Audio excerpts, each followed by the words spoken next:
Okay, guys. CPR research. You've got this email with this video attached. What I want to do is I want to um, just go over a couple things really quickly with you to kind of just re-emphasize some points about CPR, and then we'll go in and I'm going to have actually my eldest daughter do a quick demonstration for you to see what you should be doing when you do CPR. First things first, remember when it comes to CPR, our assessment shouldn't take any more than a minute to complete. So we're looking for unresponsiveness. We're looking for does the chest rise and fall, and we're looking for any just signs of trauma, right? Usually for us, what we'll have in a CPR situation is we're going to have an individual who collapses spontaneously and then goes into some type of cardiac arrest. That cardiac arrest is going to be some type of underlying health condition. So that's why it's really important that I stress that we go ahead and we get that um, AED on hand as quickly as possible, because the sooner we get that AED, the quicker we can probably revive them and the more chances of successful resuscitation does occur.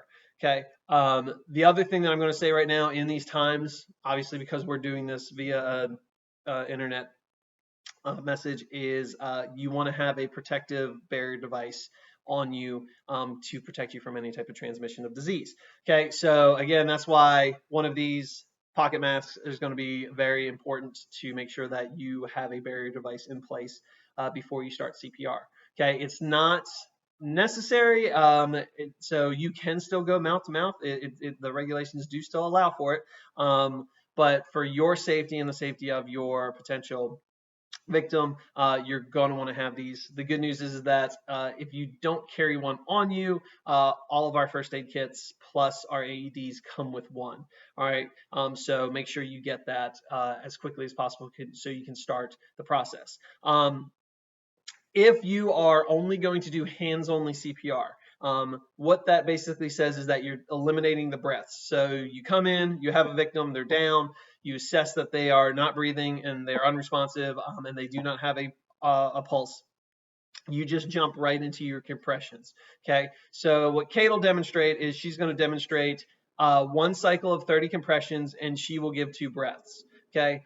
If you were just doing hands only, all you would do is just continue those compressions, and you wouldn't stop. You would continue until either A, Jennifer and myself come along, or B, you have a EMT show up.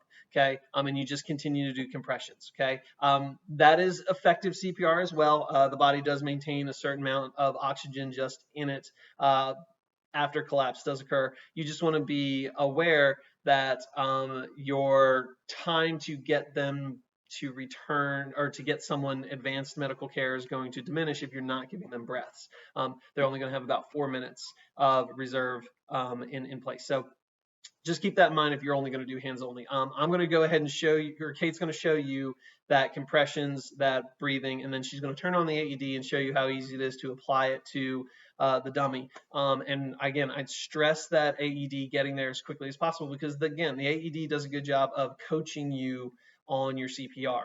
All right, so we always remember player collapses, we assess very quickly. That assessment comes back as they need some type of advanced care.